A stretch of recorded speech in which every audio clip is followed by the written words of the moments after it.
Hey everyone, it's the Boston Kid.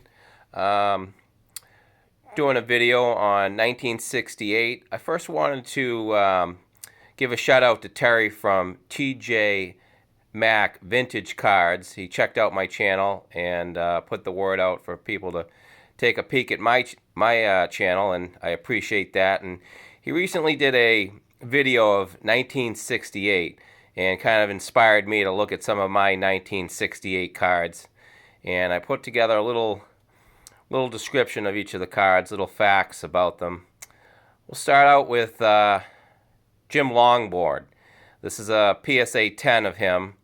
He was a 1967 AL Cy Young Award winner. He led the American League in strikeouts in 1967. Also led the American League in wins. Member of the Red Sox Hall of Fame. You can sometimes see him at the Legends box at Fenway. In December of 1967, he had a skiing accident in which he tore ligaments in his left knee, and his career after that was marked by injury. But he still had 4 or 5 good seasons, including an 18-10 season with the Phillies in 1976. After retiring, he became a dentist. Went to Tufts Medical School, became a dentist, and in Hanover, Massachusetts. He's been involved in many charities over the years, including the Jimmy Fund.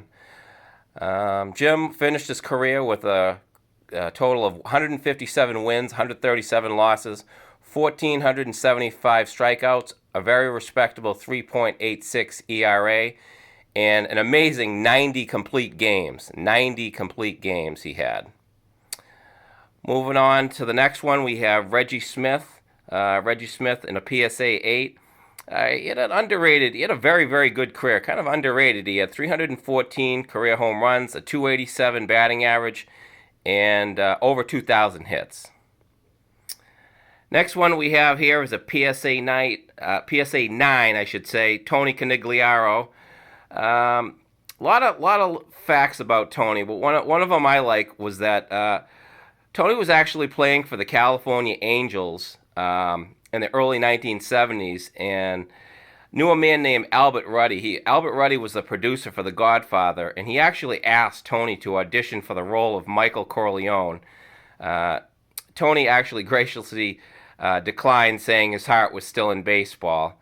So Ruddy went on to find another up-and-coming Italian for the role, and his name was Mr. Al Pacino.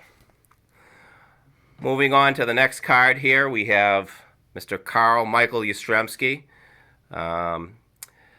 Still top 10 in hits. A lot of people don't know that. Top 10 in hits. 3-time AL batting champion in 1963, 1967, and 1968. Yaz ended up having more RBIs than Ted Williams. He had more RBIs than Ken Griffey Jr. And obviously he won the Triple Crown in 1967. Just a fabulous, fabulous player for the Red Sox. And I have a 1968 All-Star of him and a PSA 8. Yeah, Carl's grandson, Mike Yastrzemski, is actually a member of the Giants, as I'm sure you all know. And on September 17, 2019, he actually played his first game at Fenway, in which he homered. I was actually at that game. It was a great game. Okay, here we go. Hank Aaron, 1968. Great example of Hammer and Hank here. I've mentioned this many times throughout my collecting career, but if you take away every home run Hank Aaron ever hit, he still has over 3,000 hits for his career. It's an amazing statistic, but here's an 8-5 of the All-Star card of him. Moving on to 1968's edition of Bob Clemente, known as Roberto Clemente. What can you say? Baseball immortality right here. Gave his life to help others, and he wasn't all that bad a baseball player either. I have him in a PSA 7. I like my cards centered, and I like them 7, 8, 9s, or 10s. I try to collect the best examples, or at least until prices didn't go skyrocketing, the best examples that I can find of each particular card. Moving on here, we have a Gene Michael in a PSA 10. Gene Michael was actually the general manager of the Yankees. He drafted or signed players such as Derek Jeter, Mariano Rivera, Andy Pettitte, and Jorge Posada. So pretty good career as an executive to put that team together. Moving on here, we have Rocky Calavito, power hitter for the Indians. He's the only.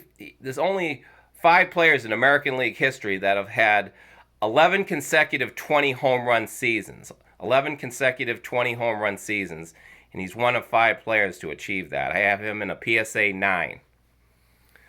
Moving on right now, we have Willie Mays in a PSA 7. One of the greatest all-around players, the Say Hey Kid. What can you say about Willie Mays? Just a fabulous, fabulous player. Next, we have Peter Edward Rose. Pete Rose here. Obviously, an amazing player. He's one of only 2 players in Major League Baseball to have over 4,000 hits. And my opinion, folks, I know a lot of people disagree with me, but I don't believe he belongs in the Hall of Fame. Obviously, statistically wise, he does. There's no question on that. But gambling crosses a line with me, and I just don't feel as though gambling and Hall of Fames should be intertwined. But that's just my opinion. Moving on here, we have Harmon Killebrew. He was as good of a man as he was a ball player. When he passed away, not one person had anything bad to say about him. All-around great player. I think he ended up his career with about 500 and over 5. I know he's the 500 hit home run club. Moving on here, we have the 1968 Tony Perez in a PSA 8. Class of 2000 Hall of Fame.